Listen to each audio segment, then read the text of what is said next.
don't need it. Is this the first time in the church? No, many. No. But we talk about Agya in the church the first time. Very good.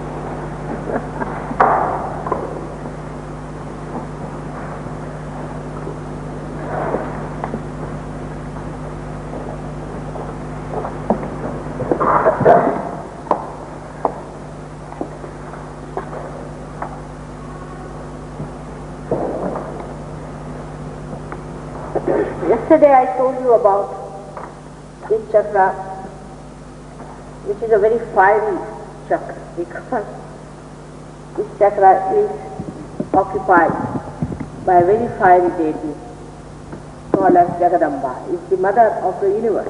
She has to protect her children who are trying to swim across the ocean of illusion and who are being always hampered by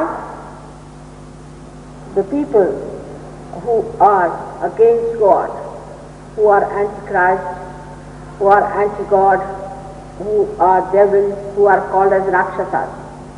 And so she has to protect them, and that's why she's such a fiery goddess, like a tiger. Actually, one of her conveyance is a tiger, another is a lion. After that, now today we want to know about this chakra, which is the Vishuddhi chakra. Vishuddhi.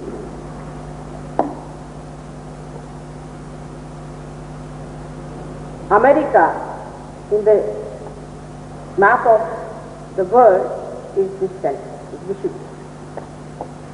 That's why it is important to understand what do we stand for, America. Now this center has got 16 subplexes, and it manifests in the growth, the cervical plexus, which looks after all the ear, nose, throat, the eyeballs, and the neck, all the problems of this. The facial construction depends on this chakra. Whatever is the condition of the center, you have the expression on your face. As I told you, it has got 16 subplexes, and all the vowels are created in this center. Of course, English language has got the vowels which are not scientifically all right, but the Devanagari script has got all the vowels are 16 in number, and that's why they are all produced here in this age. This is the growth side of the center. The subtle side of this center is that this is the center of collecting. When man raises his head, he sees around himself his fellow men. And he starts thinking that there must be something very, very common between us. That we are part and parcel of one universal, of the great primordial personality. The central part of Sushumna of ascendance creates this primordial being, ultimately, is the final, is the complete form of this ascendance of the evolution ends up here. So this is the primordial being. If you say this is the primordial being and this is the primordial Vishuddhi, then this Vishuddhi is the one that represents what Muslims say as the Akbar aspect of God, the primordial great being. In Sanskrit language it is called as Virat. Now, this primordial being incarnated on this earth, as I told you that all these aspects incarnate, the central aspect on this earth as Sri Krishna. And his power was Radha. Ra means energy, Dha means the one who sustains. Radha means the one who sustains the energy is Radha. So on the center is Sri Krishna and Radha. On the right side is his image as a king when he went away from Gokul and Mathura after killing a rebel called Kansa, who was his uncle actually. He went down to Gujarat and settled down there and ruled that country. There he was called as Vithala and Rukmini. I am telling you these names because when you are raising the Kundalini, if the chakra stops there or Kundalini starts there, you have to take his name. On the left hand side is his sister, who was just born and was killed again, and she appears to us as a lightning in the sky. She is called as Vishnu Maya. All these three centers are very, very important. When you are collective, then you are ascending through this center. The power is passing through this. Actually, the root of this starts from here.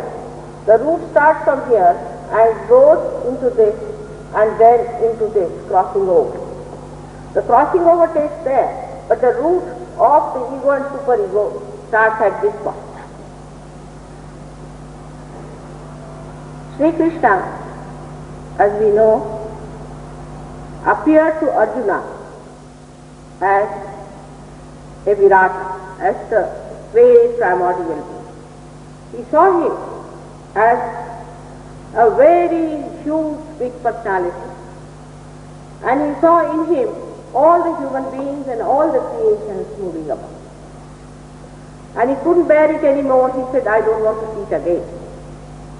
Sri Krishna told the Gita, spoke the Gita only to Arjuna, only to one person.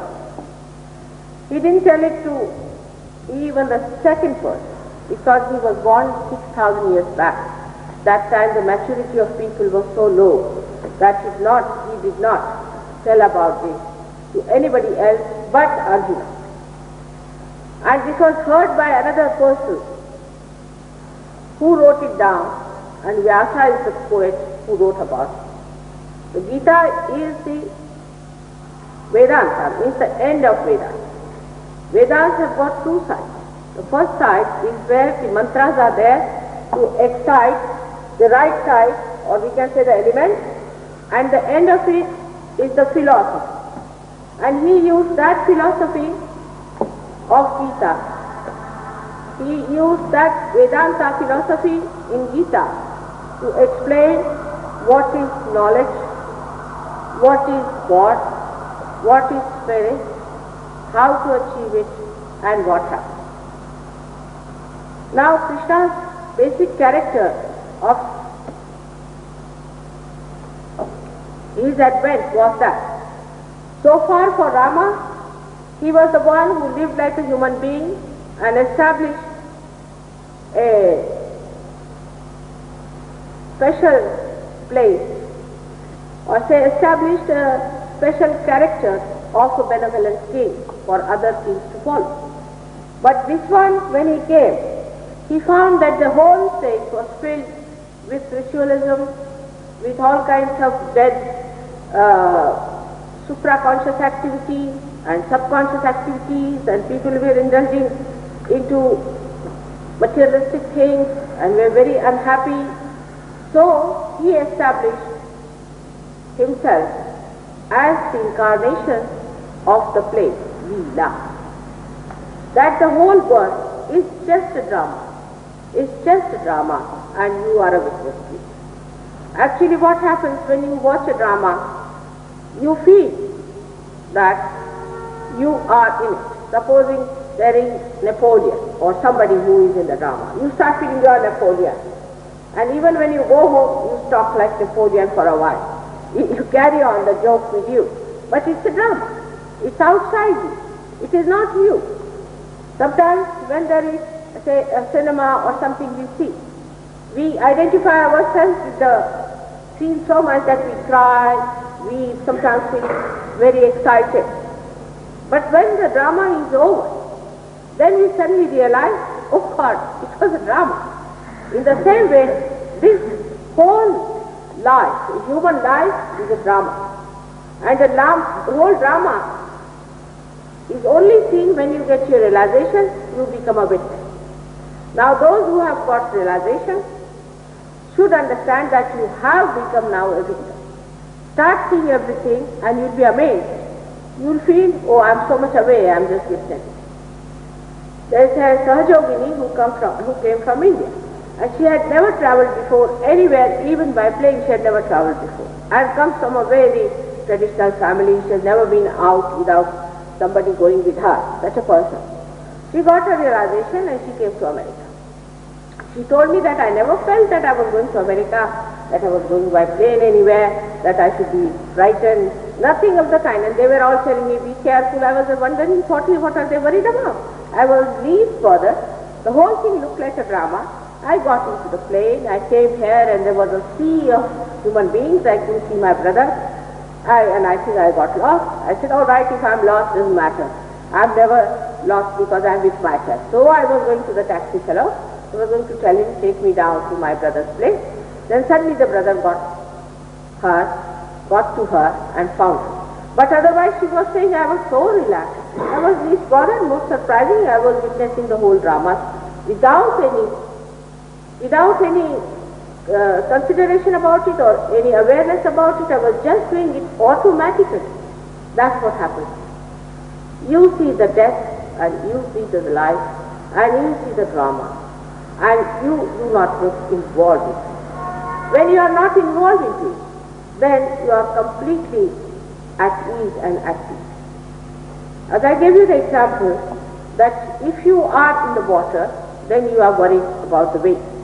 But supposing you get into the boat, then you see the waves as fun. Or if you know how to swim, also you can see it as a fun. So when you get realized, when you get your realization, then the whole thing becomes like a drama and you start developing your detachment. So he is a Yogeshwar. He is the one who is fully detached. He is a full detachment.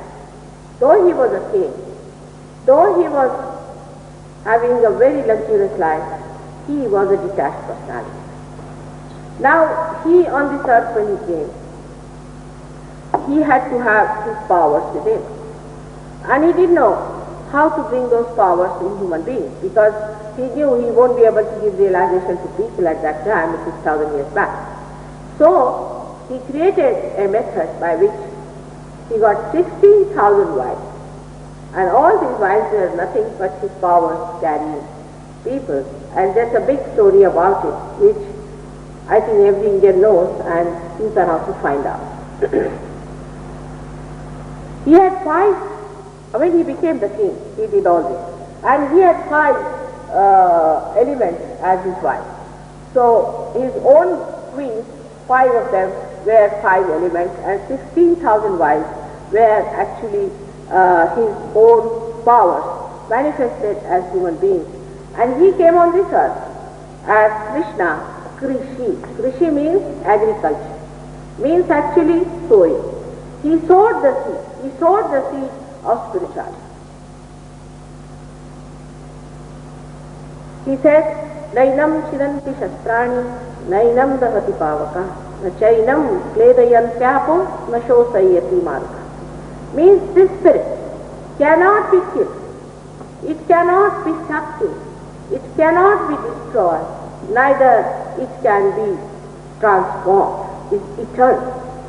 And to prove that, Christ came on this earth at this point, and he by his resurrection proved it, that it cannot be killed. Now I will tell you about Sri Krishna's life as a diplomat. He was a diplomat. He was the incarnation of diplomacy. And the best diplomacy is such that you give such conditions which are absurd.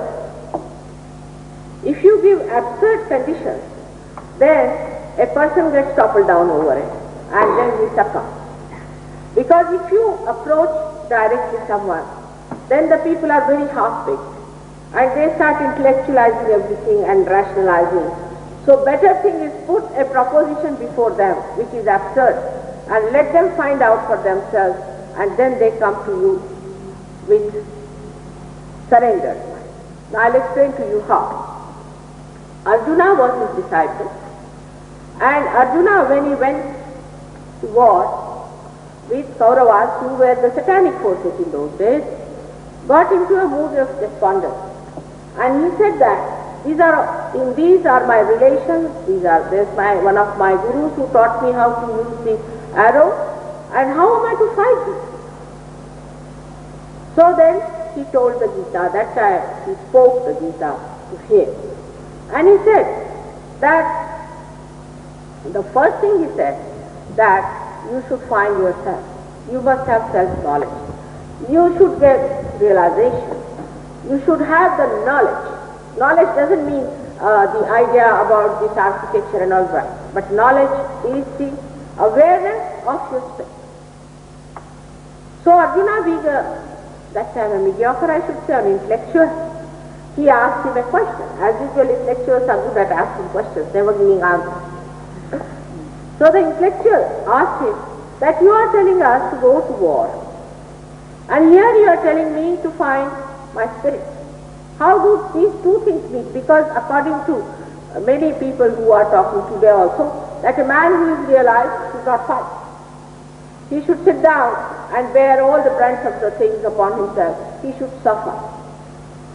So he said that, how do you say that I become the spirit and then I have to fight these evil forces? Why should I fight these evil forces then? So he said that, all right, he is a person who is a mediocre. It's very difficult to tell him how to do. Actually, it is very simple.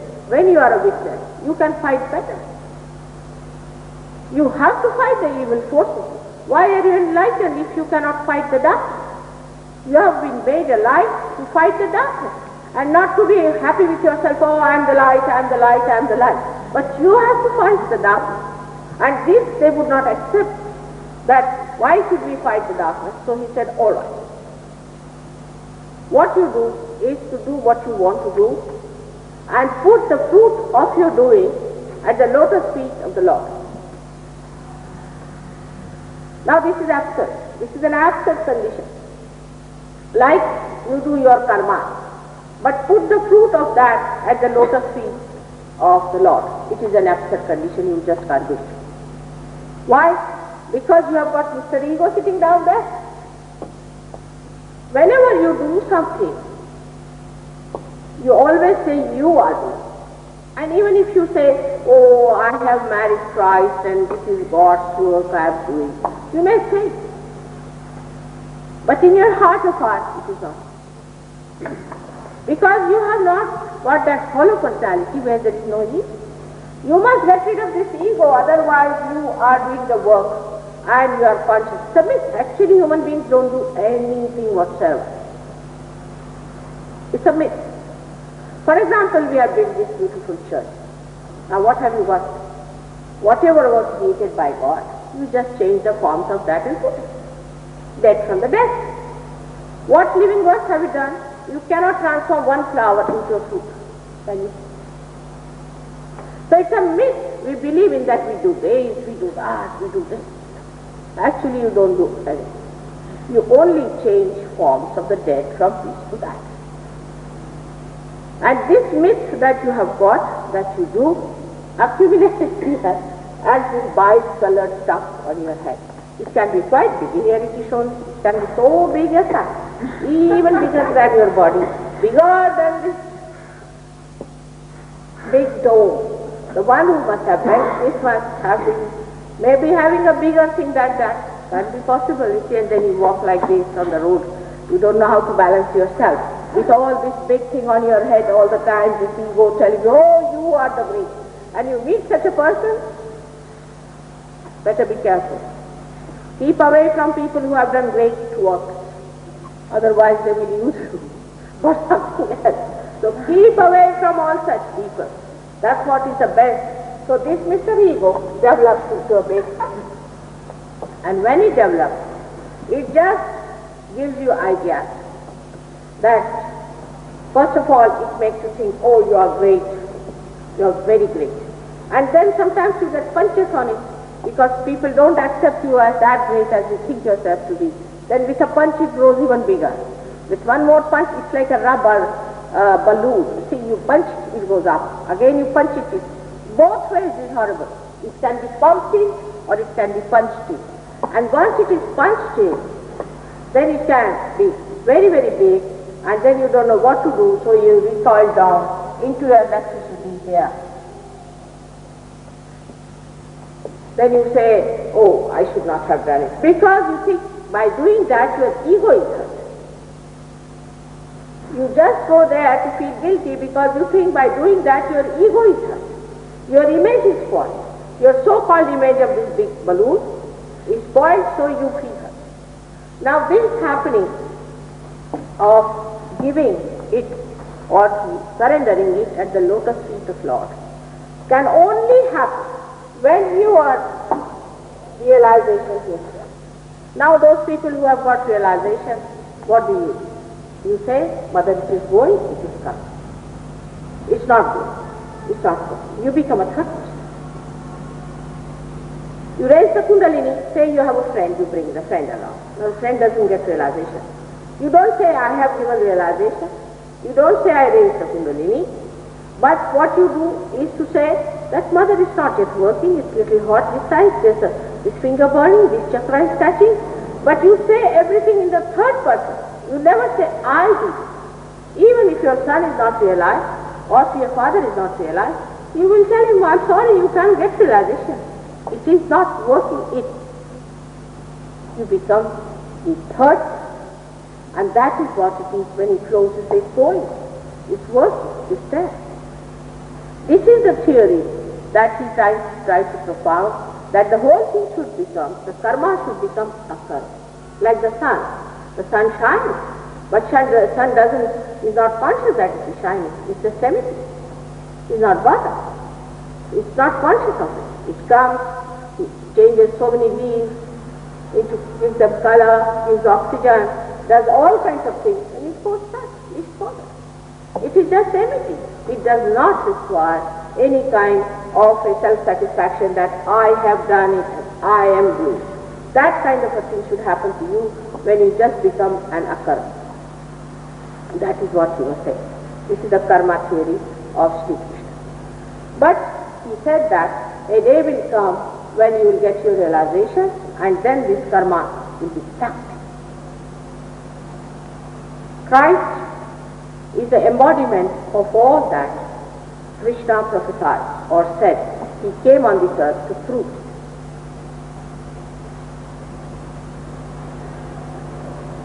The second thing that he talked about is about the Bhakti Yoga, that you worship by your desire, that you must worship God, that you must surrender yourself to God. Now, when we say that we pray to God, we ask for Him, we ask everything, the way we ask God all the time really, something so horrible. Like we say that now I want to have a divorce, get cancer for my wife, or do this for, all sorts of things we ask for. We say that we are in the war, we should win, the enemy should be lost, and all sorts of things we ask for God. God must be fed up the way we ask things. But whatever it is, to surrender at the lotus feet of God, through your worship, Krishna has been diplomatic again. He said that if you have to do bhakti worship, it should be ananya. Ananya. Now this word is the most diplomatic, and he used it again and again. It's all these scholars and all these people have used. Ananya means when there is not the other, when you are connected.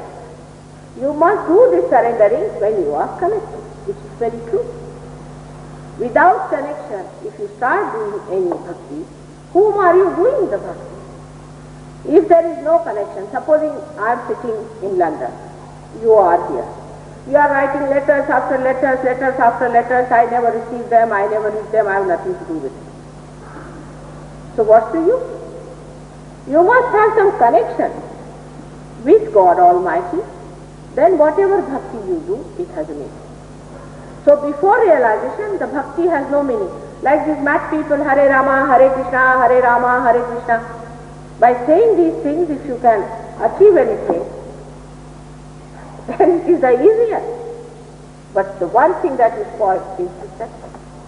You spoil the worst of all, and they always get throat cancer. The reason is, first of all, you spoil the center. You spoil the center because you go on saying Hare Rama, Hare Krishna too many times. What is there to take God's name like that? It's very, very cheap thing. If you are realized, you don't have to take God's name like that. There's a protocol of God. If you have to take His name, you have to take it properly with a protocol, even after realization. But you just want to say Christ, Christ, Christ, Christ, Christ, Christ on the way. Christ will be so angry with you. What is it? Is this such a cheap thing? First of all, you spoil the name here by taking, mechanically. Physically you spoil this throat.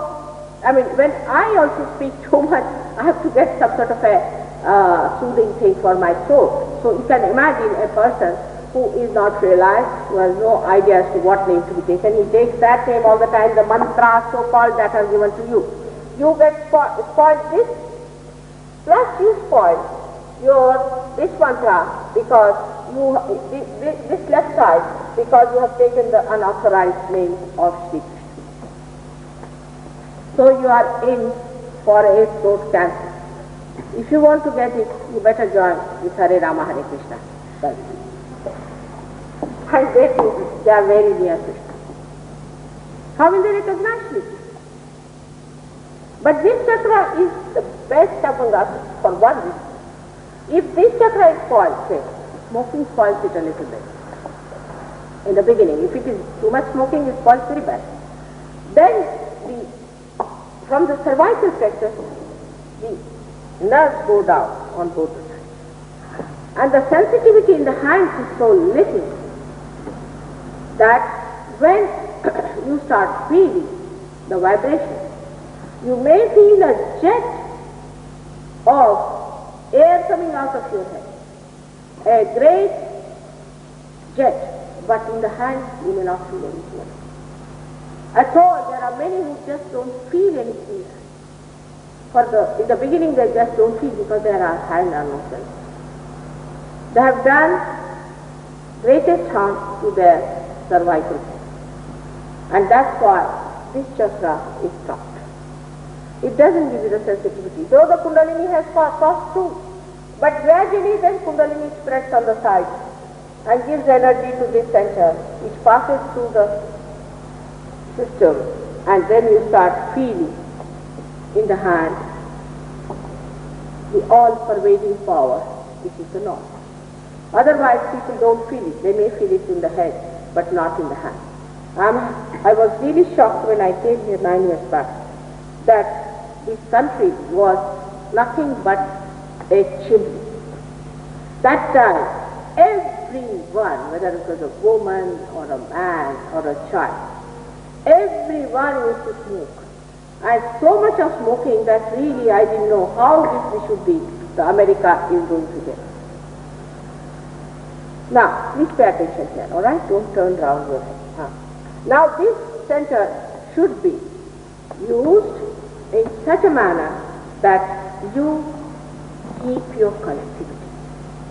A person who is an individualist, who keeps away from collective beings, who does not give vibrations, sits at home before my photograph, wants to take vibrations and all that. Such a person will not be able to progress much in Sahaja Yoga. This has an inlet and an outlet. Unless and until you give, there is an outlet.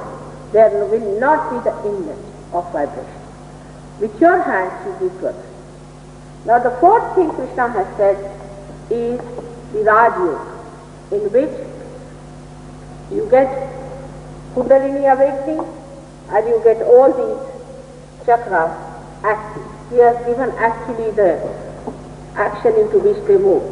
Like the bandhas take place, how these chakras go and sort of catch hold of the part of the Kundalini and hold it up. And how these bandhas take place, all he has described, is the thing that happens when Kundalini starts. Like one can describe that when the car starts, the car starts moving and all the other small bolts and nuts and all of them are there, they also start then moving one after another. The whole mechanism, the works, you can say, start manifesting itself. In the same way, within us, it starts working. This is what he said. But people are using it for Kriya Yoga, which is nonsense. Like you sit down, hold your stomach. But the Kundalini has not started. Why are you holding your stomach and hold your nose? Then you hold the ears. What is the use? The Kundalini has not yet started. Why are you doing all this nonsense? You see, there is this, your Yogananda, he will start this nonsense to you of Kriya Yoga. I mean, horrible. The amount of diseases one can get from this. I mean, unnecessarily you shave your head. Why to shave your head? By shaving your head, are you going to go to God? Then why has he given you hair? They shave their head. Nonsense it is, absolutely to shave your head. The sheep is shaved every year, twice. And by shaving your head, you are not going to go to God. These are all nonsensical ideas. You shave your head, wear a funny dress, walk seriously like this and you will go to God.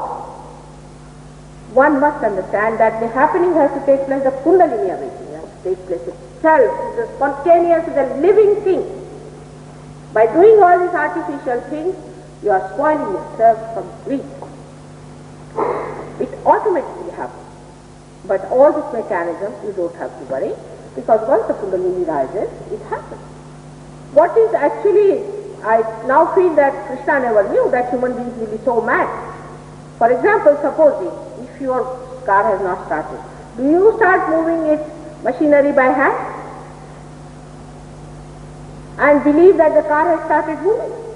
It's the most absurd thing to do to spoil the car. And that's what exactly you do when you try to do this Kriya Yoga. There is Akriya. You don't have to do any action. The action takes place by itself. It is built in. It is within it. I'll give you another example. Supposing there's a seed and you want to sprout it. Will you try to pull the primule out of it? Will it sprout? Is that senseless, I tell you? The way people try to do all this trick standing on the head, and God has given us legs to stand, not the head to stand. I don't know from where this idea has come that you stand on your head. By that, Kundalini is never awakened. It is for a certain disease that head stand is good, but not for everyone. It's for a cure of a disease, that's all. All sorts of funny ideas, even people drink urine. I mean, all sorts of things they do, nonsensical things, to get to realization. There was one lady of Nimkauri Baba, another horrible fellow, and she came to me, she was like this, like this, like this. I told her, what did you do there? What did you do with this man? Oh, mother, he blessed me specially. I said, what? He gave me this water. I said, this water? What is this water? And this is the water she drank for days together, for years together. And now she says, I can't complete it. Imagine to bring God to that level. I mean, can there be a greater blasphemy and ridiculous way of treating God Almighty who has created you? There is no respect. No respect. You don't respect yourself, you don't respect your chastity, you don't respect your private part. How can you respect God? This is what it is, and they teach you not to respect. And this is what happens when you start reading Gita. They are all blind people. Blind people can't read Gita. Blind people cannot read Bible. They never understand. They will never understand the inner meaning of it, and they'll just twist it for their own sake. Now the left-hand side is the one that gives you what you call the guilt feeling. I don't know whom to blame now. For example, say the churches, the Catholics. I mean, when did Christ say that you are guilty? From where did they pick up this? I cannot say from where they picked it up. Christ could never have said that you are guilty, that you should feel guilty, that you should suffer. I mean, from childhood, if you tell somebody that you are guilty, he will pick up automatically. It's a conditioning on the person. He will devise methods to find out that what guilt he has. After all, you are a human being, and you can make mistakes, and you are blind. God knows that. And He also knows that all your mistakes are to be forgiven. They are to be forgiven, and you are to be given realization. He is worried about his own creation, isn't he? Is he going to waste you only because you have committed some mistakes here and there? And what mistakes can you commit? That's also left. He is the ocean of love. He is the ocean of compassion. He is the ocean of forgiveness. He is ocean. And you are a drop in the ocean. And how much a drop can carry a dirt that he cannot climb? Think of it. Think of it when you say you are guilty. This is a passion that is developed here. And sometimes I find this guilt is nothing but this Mr. Ego curls up into it and says, all right, I'm guilty, finished. It is not facing the fact. Supposing you have done the mistake, what's the use of saying, I have done the mistake, I have done the mistake, I have done the mistake? Do you correct it? Do you correct it by that, saying that I have done the mistake, now I have done the mistake? It would be something, say we got lost in the car and we went into another road. Now we sit down there crying, oh, we have made the mistake, let us sit down. Here people are waiting for me, all right, for the program. And I'm sitting down there crying, we have done the mistake, we have come to the wrong line, we should not have been there. If I have done the mistake, correct it and come back to the right position. Go on correcting it. Instead of that, this is the best way of sitting down saying, we have done the mistake, I should not have done this, I should not have done this. Putting down yourself, I can't do it, to be diffident all the time, oh, I just can't do it. This could be very dangerous, very dangerous. For example, supposing in an accident, you have harmed somebody. Now you sit down there, oh, I have done the mistake, I have committed the mistake. Oh, please get hold of that person whom you have harmed, take him to the hospital, get him treated. This is the way we do not face by feeling guilty. It is a very good way of Mr. Ego to coil up into the left we should be and say, oh, you are good. Who are you to judge yourself? Why do you judge yourself? How do you judge yourself? You have no method of judging yourself. All the time you find out ways and methods of feeling diffident in life. And such diffident people, what are they going to do? You have to take swords in your hand of honesty and of dedication to God's work. There they are standing with a sword like this. They can't even handle a little stick in their hand. What are they going to do? Because they are all very guilty people, all the time shaking. Why to feel guilty by making yourself so diffident and useless warrior of God's work? This guilt is the worst thing, and in Sahaja Yoga, the first mantra always I have to say, I am not guilty. You don't judge yourself like that. You have no business to condemn yourself. God has created you with such difficulties. Now understand. You are above everything that is much above these things, much above all these flowers, much above all the stars and all the sky that is created. And here you are, like fools, you are feeling guilty and sitting down at home and spoiling the work of God. You have to get to your realization. You have to get to your absolute. You have to get to your own being and become what you are, and not to waste all the work that He has done here. How He must be feeling. How much He has done for you to become this. And here you are on a small thing, just slip out and spoil the complete work. Is this the way to behave towards your father and towards your mother and towards Christ, their Son? Is this the way to treat? We have to stand up with courage, with fearlessness. This gives you fear, unnecessary botheration and worry, and you start thinking about things which do not exist, all imaginary. Electricity is a curse of modern times. And I would request you all, come out. Every morning you tell yourself that I am not guilty. You must say it twice in the morning and twice in the evening. What is there to feel guilty about? I wish Christ had included this in the prayer. But you have to forgive yourself first of all. I mean, we could never have imagined that human beings would be so stupid as to all the time say that I am guilty, I can't forgive myself.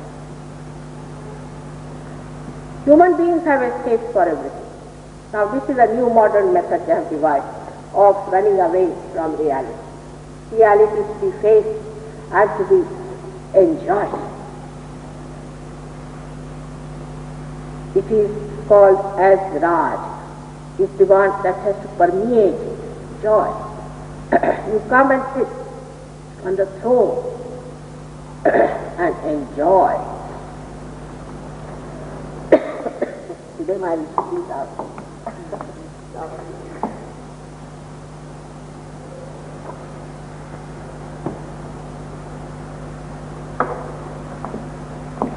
Now, I have been able to tell you in short about Vishuddhi chakra. Let's go to the another chakra here, which is called as the Agya. Agya chakra resides in the center of optic chiasma.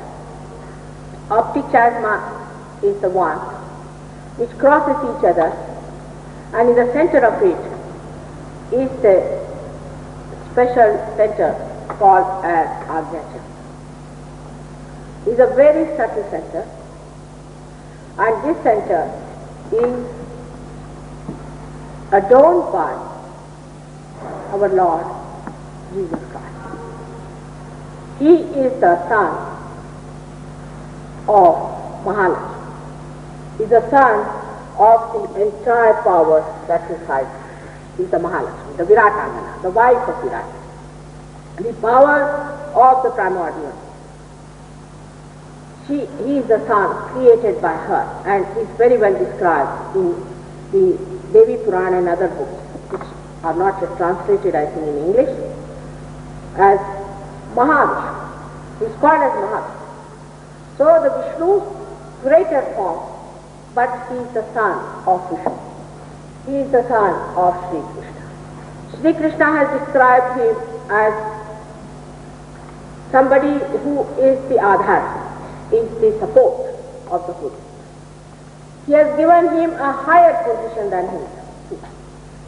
And he said this one, when he will be coming on this earth, he will prove all that I have said. He will prove, because he will be the essence. He will be the Omkara. He will be the all-pervading power. He walks on the water. Not only, but he will be resurrected. His body will be resurrected. He has described him fully there, and he has given him the highest position, that he is the Adhar, he is the support, because he lives there at the Mooladhara also, at the support of the root, and he resides. Actually, he is the Vice Chancellor of this university. We can say that at every point we have to have him to certify. If he is not there, you cannot awaken the Kundalini. If you don't believe in him, you cannot retain your realization. Yesterday, a lady asked me, can we not do it without Christ? I said, I am sorry. Without Christ, because he is all pervading. He is the Omkara. He is the one who is the power. He is the one who is flowing in us. He is the Spirit. Now, if you are seeking the Spirit, how can you do it without it? It's an absurd question. It is he came on this one, and this being a narrow path, he had to pass through it to prove what Krishna has said, that it cannot be killed. He got himself crucified. It was a drama played by. His mother was the Holy Ghost, was a part that is the Mahalakshmi, but she didn't say a word about it. He didn't say it. Because if he had said it, people would have put their attention to her. And he is bestowed with 11 powers of destruction. He's such a powerful person. You may show him as a lanky-panky fellow because that satisfies your sadism. You want to see Christ like that. He was not like that. He is only painted by, I think, Rubens very well. But the best is that in the Sistine Chapel, where Michelangelo has really boldly painted him the way he was. He was a tall, not very tall, quite tall and a very healthy and a hefty person with a big stomach. He is known as Lambodar, with a big stomach. And he could carry such a huge, big cross on his back. So people, when they showed him, I was amazed at it. How could they show Christ in such a miserable state? How could they do it? I mean, horrible it is.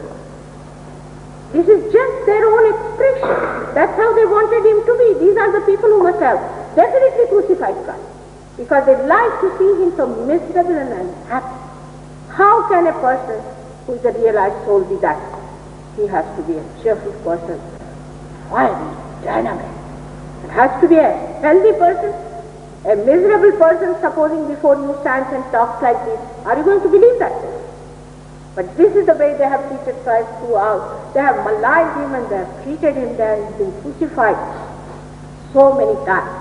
I find it impossible to believe that how these people are reborn who crucified him again and again and again. They are crucified. The crucifixion is not the message of Christ. That's why I also don't like people to wear the cross. I can't see the cross. It's not. Cross, of course, is very helpful, because if the bad spirits see the cross, they run away. But it is a reminder of something which was unbearable. Because the mother had all the power, she was Mahalakshmi. He had 11 powers, 11 powers to destroy. You can imagine, he had still those powers, and he had to go through all that without destruction. He sought you. Now people may say, how was he resurrected? First of all, they have an objection to immaculate conception.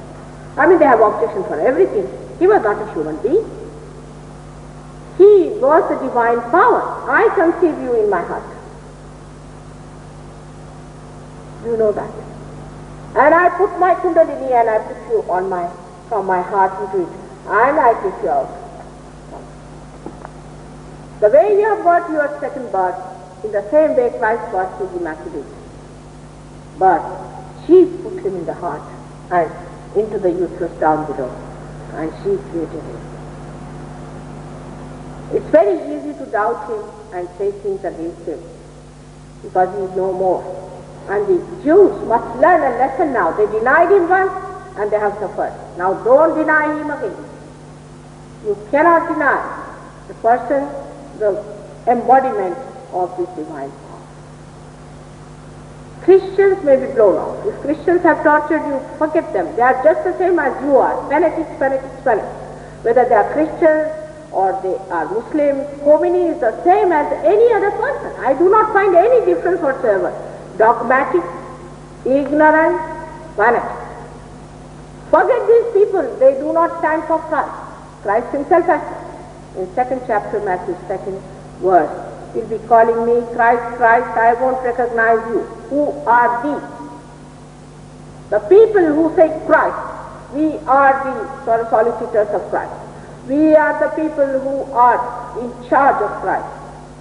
All of these people will be charged, and they will be thrown away in the hell the way they have managed things about Christ.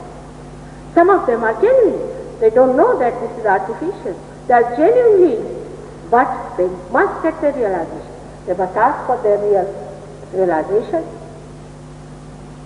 and they must know what is Christ within themselves. They have to awaken this Christ here. Now, as I was telling you, that Christ said that you are to be born again, that I am to be born in your heart. Now, the heart center is here as well as here, because the heart is controlled by the center at the fontanelle bone. And that's what he said, that you should get your realization, when he said you should be put in the heart. Now, the people of various countries, even your country, went down to India. And they never told that Christ was born, who was the Mahavishnu, because he's already described in the Quran, that he's the Adhara, He is the one who will be once awakened in the Kundalini, by the Kundalini, will suck your karmas. They never went and told, so the Indians went on with their karma theory and these gurus have come here to teach you karma. It is amazing how you accept all these theories of nonsense. Like they say that you have to suffer because you have done bad karma. Then they may say that yes, you can give your balance, but you go this way or that way and you just keep it to balance. If that is so, that you have to go to one extreme and to another extreme, then what are they doing here? Why are they talking? That you should shut up. Because they cannot do anything. They cannot give you realization. They cannot save you from this situation. So it's better that you suffer. But why do they say you should suffer? Why should they say? Because they want to enjoy your suffering. They want you to suffer because they enjoy. So many of these disciples who came from these horrible gurus who said you must have your karmas and you must suffer, told me that they saw their gurus giggling at them and mocking at them. And they showed me some of the photographs they had taken of these gurus, which shows complete mockery of these stupid disciples who were suffering in their body and suffering in their mind in the presence of these gurus. So they have a double enjoyment. One, the money, another is the sadism. And third, the greatest of all, that their purpose is to kill you all and to destroy you all because you are God's men. That they achieve by their falsehood. Because they are impressed by their falsehood. Now see, if there was any false guru here, this hall would be filled, the whole thing would be filled, on the road there would be a jam.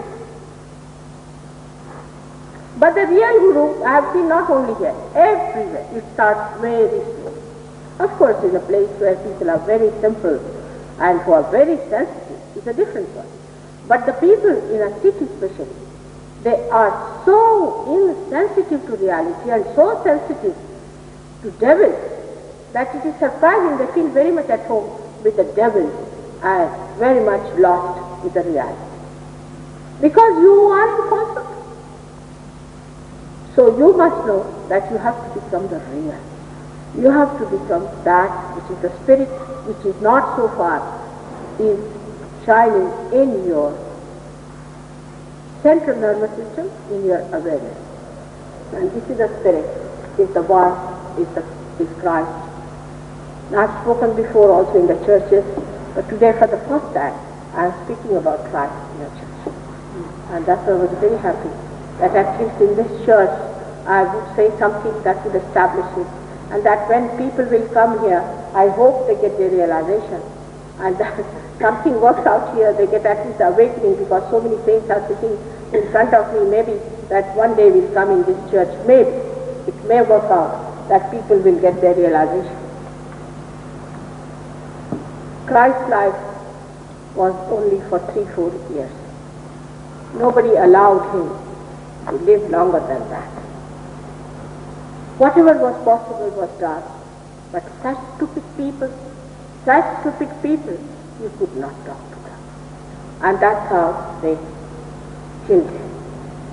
He could not speak to them anymore, and that's how his life was saved. But in that small life of his, what a spark it was. What a spark it was. The way people have behaved towards him is atrocious. I must say the apostles themselves, because this Matthew and this, he was such an intellectual, he would not accept the idea of immaculate conception. Very difficult man. He would argue it out. He said if a virgin is going to give the child, then everybody is going to say that it's a very, very blasphemous thing, it's a very, very illegitimate thing, and it should not be spoken of. Horrible fellow, and one better than the other. And when they took up about the spreading of Christianity, they took it in such a funny way, because they became supraconscious people. They started speaking the languages of so many people. That part of Babel is wrong, where they became not realized. The wind part is all right. But so many people I have seen who come to my program, when they come for realization, they feel the wind for a while and immediately they shunt off and become supraconscious. Now we see what is supraconscious entry and the subconscious entry. Now you see here there are two buds. These are the two petals. One controls, of course, the pituitary, that controls the ego, and the pineal, that controls the superego. But this also has a capacity to blow this out this way and blow this out this way. Supposing you become supraconscious, or you start thinking too much about something about the future, what must be the galaxy, you should find out about it, and you must find out about the stars and about all these things and about future, about the prophecies, what else is that is astrology and all these. You say futuristic. You people are mostly futuristic. You try to plan, you try to do, and every plan fails, of course. But this thinking of planning of too much can push this up this side. Too much. Actually, as shown here is this side, but actually when it is placed like this. The ego is placed like this and the superego is like this. Here we could not show the three dimensions. So from the back to this side is the superego, and from here to here is the ego. Now this ego floats out this way, into this side. And when it floats out this side, it goes into the supraconscious area. So it comes up here. Now the supraconscious area gives you visions, hallucinations. LSD does that. LSD does that. Then you start seeing some eyes of a person who is a dead person but a very ambitious person. For example, you might get the vision of Hitler. You might get the vision of, say, all these horrible kings. You might see colors. You may see aura. And one has to understand here that these auras start coming to us because we shift, we disintegrate from our being. That's how we start seeing something else separated from us.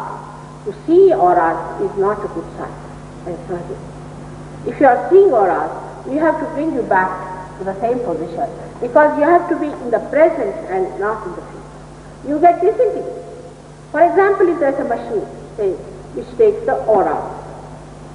I was talking to someone who has done that work of aura picturing. Now, after realization, you don't get any auras in a person. You cannot get any auras in a person because he's integrated, completely integrated. But when he is in a mess, you start getting the auras. Like if he has cancer, he will get auras. If he is an alcoholic, he will get auras. They kind of crazy auras. A normal person may have auras, not so much crazy. But auras you cannot feel when the whole thing is integrated. You can see in a say, light. If there is no aberration, that means it's a good light. If there is aberration, then it's a bad light. All the seven colors of a light has to be concentrated and has to be integrated. If they are prismatic and if they are giving you separately, then it is not one integration. And when it is one integration, then you cannot see seven lights. So the person is not integrated. Now all these auras come to us because we are made of seven types of cocoons. But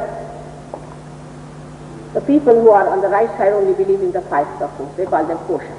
I don't think if I have time for that, but these are the koshas as created by, one is created by the first sentence, by the second sentence, by the third sentence. This is how the physical goes, right?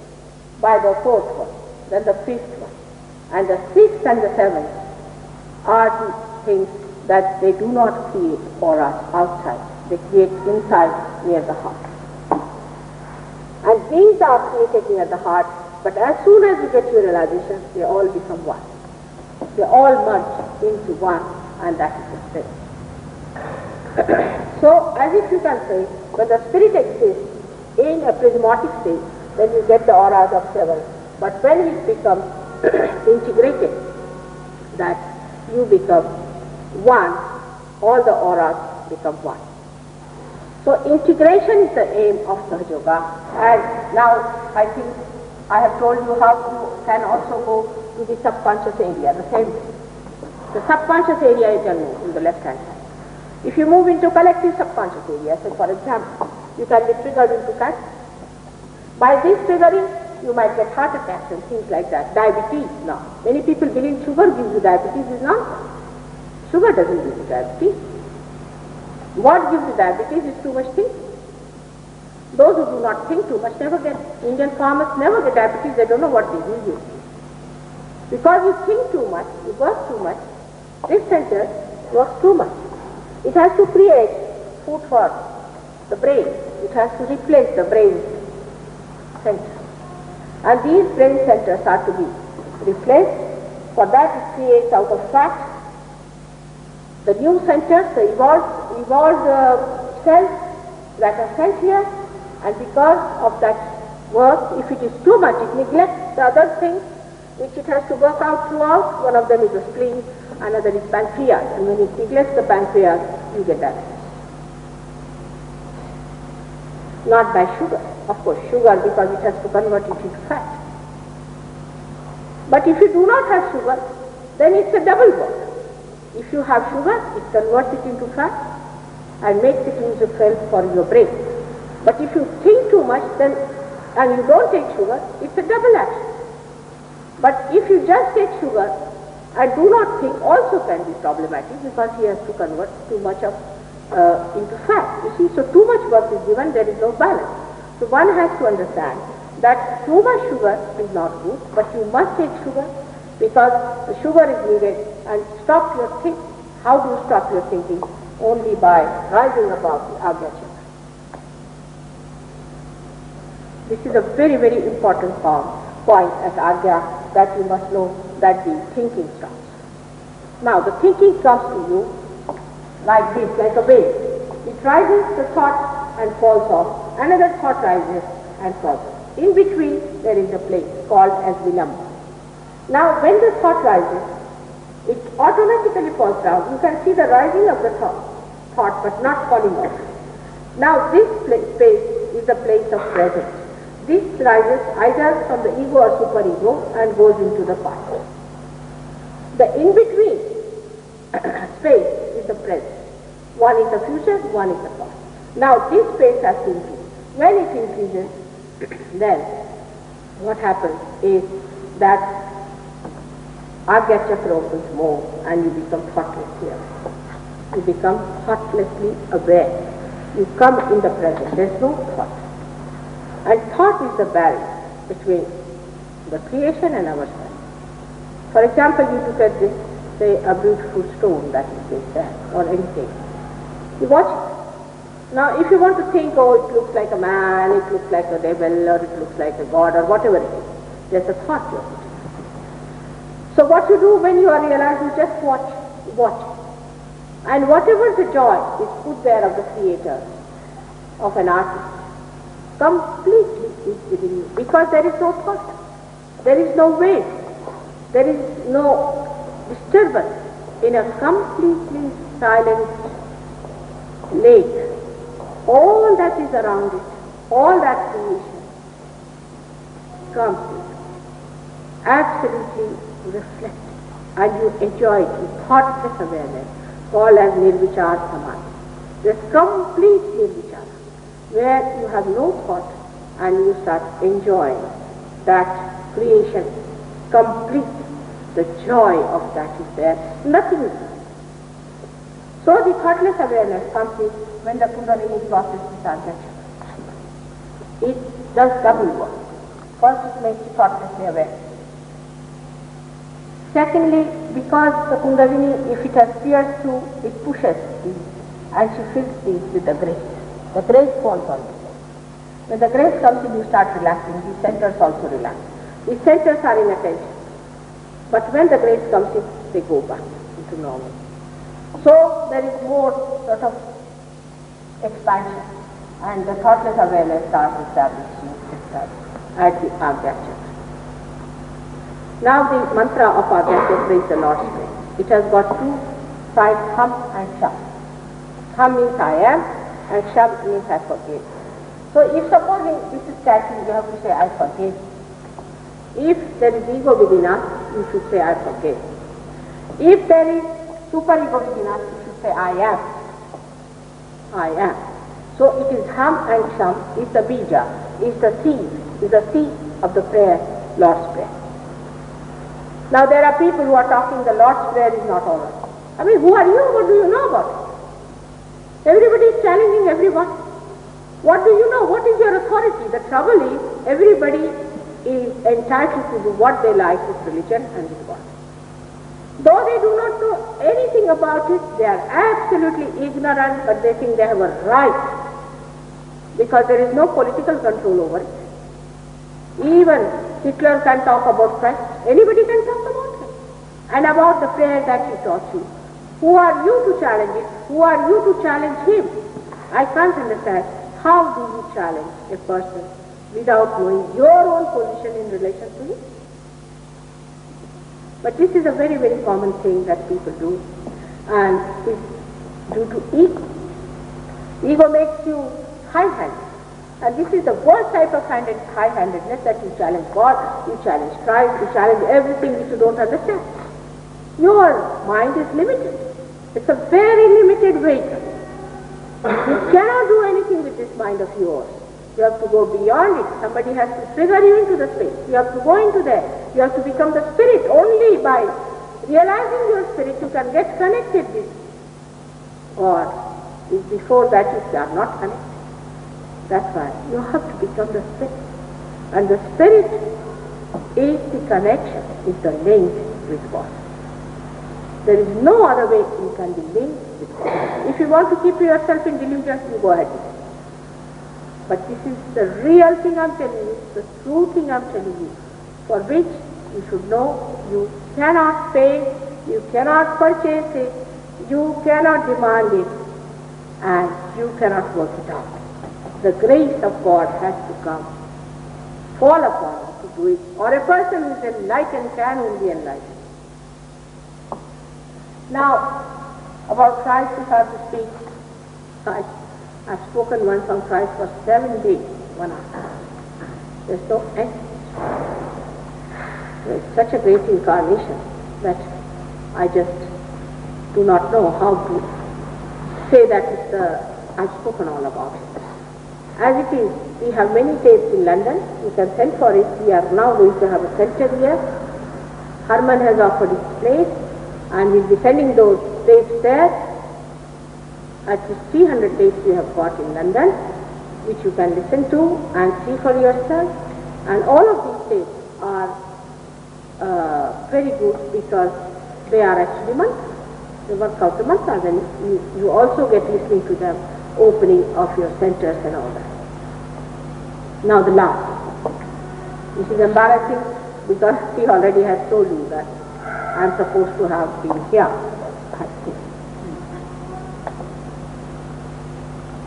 It is the integration.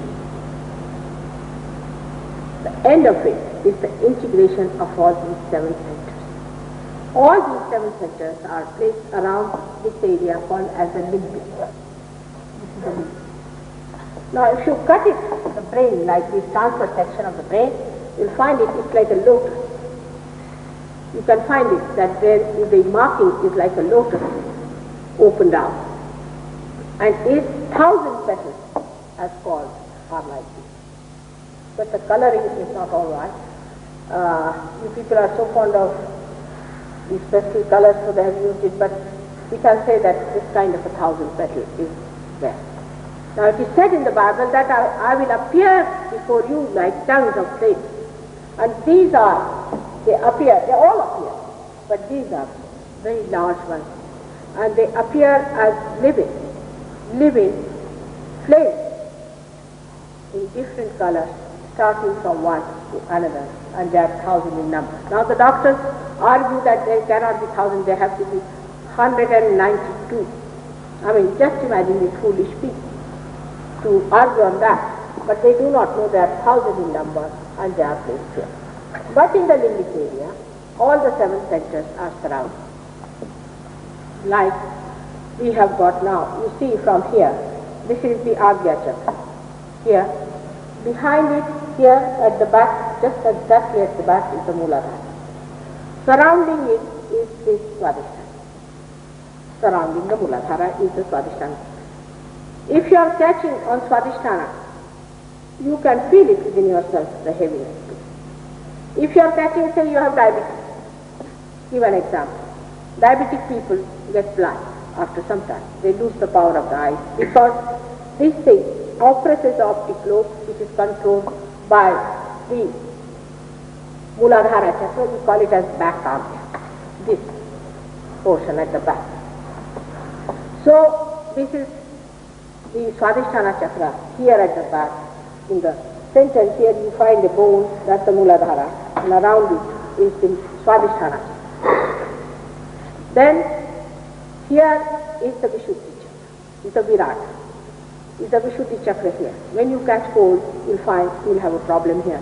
But if you apply something here, you'll feel better. And this is the Vishuddhi chakra, which is related to your throat, this one. Now, if you have problems with collectivity also, you might find a big block here.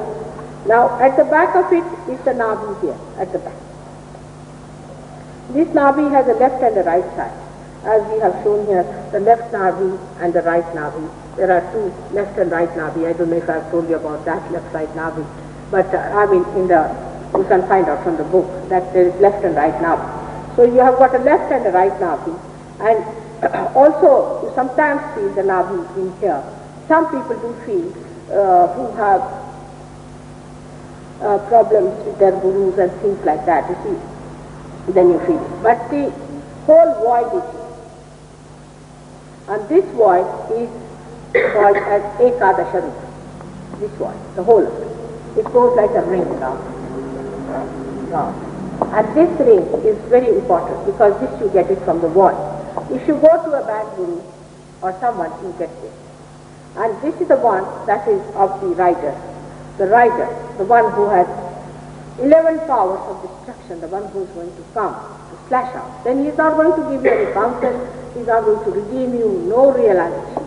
He will slash out those who are not realized and he will emancipate the one who are realized. That's the last. That you don't ask just now. Give some time more to save more people because he is not going to question anyone, he is not going to allow you any more time, and that will be the time of complete destruction of all the satanic forces. So that is the Ekadasha here. That collects because all these horrible gurus are here. These are the Ekadasha. And this is one thing is to be understood that one should get rid of this very easily. Now these two children of Rama who were born here were endowed on the sun and the moon. The sun and the moon both are here. And the sun became, as I told you, Buddha ultimately here, and he became not ultimately, the Mahavira. They are. But when they were on this earth, Buddha talked about non-violence, and people thought non-violence to chicken, to bugs. These Mahavira people, these Jains, we have got horrible community called Jains in India. And they believe in vegetarianism to this extent that they get a Brahmin, pay him money, and put him in a hut, and bring all the bugs of the village, put those in the hut, and the bugs live on that Brahmin. It's a fact, even today they do. And then they pay some money to the Brahmin because the bugs are fresh. Now you just tell me, this kind of a nonsensical vegetarianism, am I going to give realization to chickens? Just think of it, or to the bug, or to the earthworm. You are human beings, you should eat a flesh which is not of a bigger animal than yourself, because that's horrid. But you can eat the flesh of the animals which are smaller than you. There's no harm in eating that. And this kind of a nonsensical vegetarianism don't do any harm to the animals. But they don't mind doing. These giants are the greatest. They are, it is such just like suckers. And they don't mind killing people for their money. They don't mind going for what you call shikars, in hunting, and killing anything. But they will not eat a chicken or even the gods. Now garlic, as you know, is very good for the heart. But they don't eat garlic. It's very good for the heart. It's very good for people who have got tendency towards hardening of the arteries. So the circulation is a problem. It's very good to eat that. And for cold, those people who suffer from cold, if they regularly eat a fresh garlic thing in the night, brush their teeth, they'll be much better off. So, while talking about it, I will say. Now these 7 centers are here. Now at the fontanelle bone is the center of the heart. Now just imagine, it is at the center. So where do I exist? I mean, all of them are 7 centers, so I'm just like a bubble. But if I'm in your heart, so the key of Sahaja Yoga that you have to recognize. If you cannot recognize me, you cannot progress in Sahaja Yoga. I have to frankly admit it, because he's already exposed me. I don't tell this in my first lecture, but I have to say that please now recognize me. As your mother, I would request you to recognize me. And you don't have to give me anything, just take things from me. Just have it to your side, but recognize me. If you deny me, then this won't open, this will be always covered. That's why at the end when you say, Mother, give me my realization, because I have come on this earth to give you realization. That's my job. It's one of the worst jobs that one can have.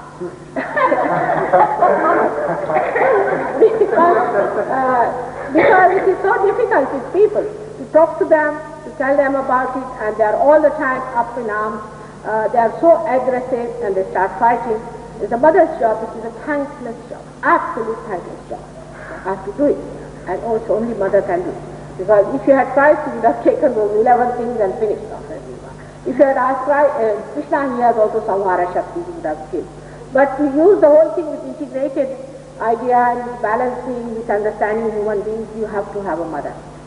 And that's why sometimes people try to become very familiar and start taking advantage or taking liberty, which is a wrong thing. Whatever I am, and I'm loved. I can't help it. I really can't help it. I'm compassionate.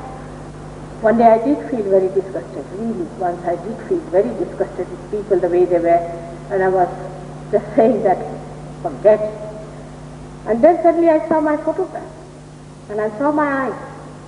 And I said, Nirmala, you are compassionate. You are compassionate, you can't help it. You just can't help it. I have to work it out.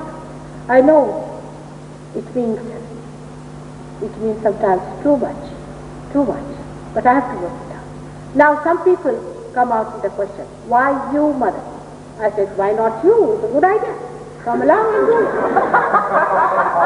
I'll be the best. It will be the best for me to retire, and my husband might give you a pension for it. He'll be so happy that I've found out somebody who will replace me. But I have not yet found out somebody who will replace me. I wish you would, it will be a good idea. Now the name Nirmala itself means immaculate. Means the one who is the cleansing one. Is the name of the goddess also. My actually sign name is Lalita, is the name of the primordial mother. That is the name of the primordial mother.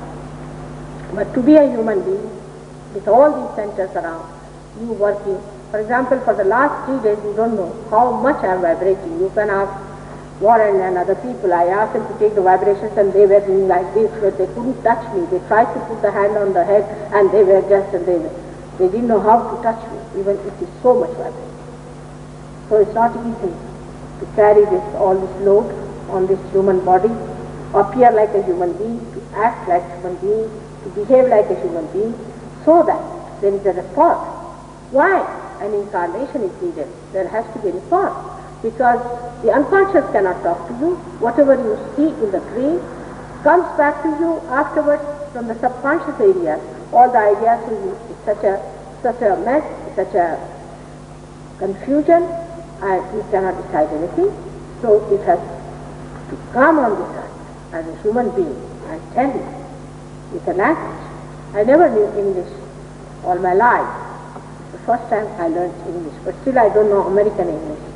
I hope I'll be able to learn something more when I travel around. And it's a thing that is God's desire that you are to be realized is all written in the Bible. It's all written in all the books of the scripture. It is very largely written in the books of Adi Shankaracharya, who has described me full, in a very full way. And it's easy for Indians to get it. I mean, though I have not much disciples in the city, but they are aware of my advent and they know that I'm there. Most of them know about it. But they can't understand why I have come to America. They say that why do you come here? The people here won't accept. But I don't think so, because I think you are great seekers, very good, born. You are special guys. You have to work for it. I must say the transformation that has taken place in the Western Sahaja Yogi has not been achieved by Indians so much, though they have an advantage because they are born in a country which have basics, which keeps the attention intact. The attention is very much intact. So it is easy to work it out there. Here it is difficult. It doesn't appeal to people, but still, you are all great people. So many of you are lost, but they can be all saved. But those who are here should know that you have the greatest opportunity in your lives today to be realized and to give realization to others. First of all, you have to become all right. Then you can give life to others. Now, the greatest thing that is needed for Sahaja Yoga is wisdom. And logically, you will reach at a conclusion and understand that Sahaja Yoga is the end of all the problems of all the problems. For example, take the capitalism and communism. Now, I am a capitalist because I have all the powers. And I am the communist because I cannot enjoy it without using it. But it's spontaneous. I have not to do it because I think about it. It just works. It is like that. All the problems, political problems, economic problems, everything can be solved. Krishna has said, Yoga Kshema Vahamya. When you get your yoga, you get your well-being. He has promised. He could have said it, Kshema Yoga Vahamya. He did not. He said, Yoga Kshema Vahamya. First you yoga, first unite. Unite with the spirit, then you are blessed by all these things. This is the center of the even material wealth of Lakshmi, which works out. And all the Sahaja Yogis who have been to me are blessed by material wealth also, but not too much like Mr. Ford. That's an extreme case. That's a headache. But they get well-being from every angle in a balanced way and integrated. So the last message is of integration, that you get completely integrated. Whatever you do, your heart supports it, your mind supports it, and your body supports it. You are completely integrated in one being, that is your spirit. May God bless you all. So now, this is the last lecture, and I'm going to Philadelphia, and you pray that Philadelphia people get realization more, and we get more people into Sahaja, and that they become enlightened. Then I'll be going to Houston, then to Los Angeles, and Vancouver for a day. If you have any friends or relatives there, you can write to them, take the address so that they contact and they come down to the program. May God bless you.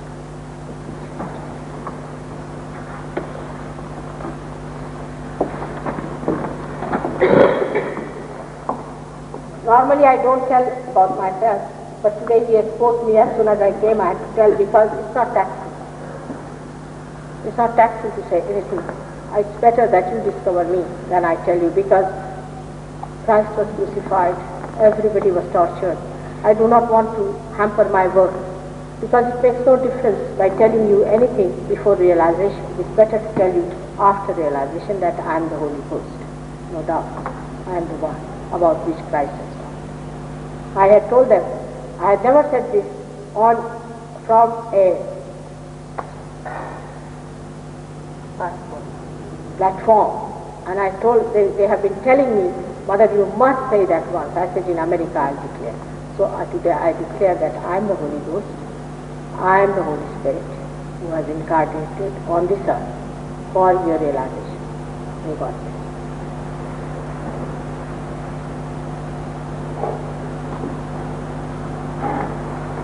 Now, any questions? Mother, I just like to say, I love you. Okay. And I would like to, sometime tonight, take the rest of the pictures because I'm not sure the others came out. And this is my important question.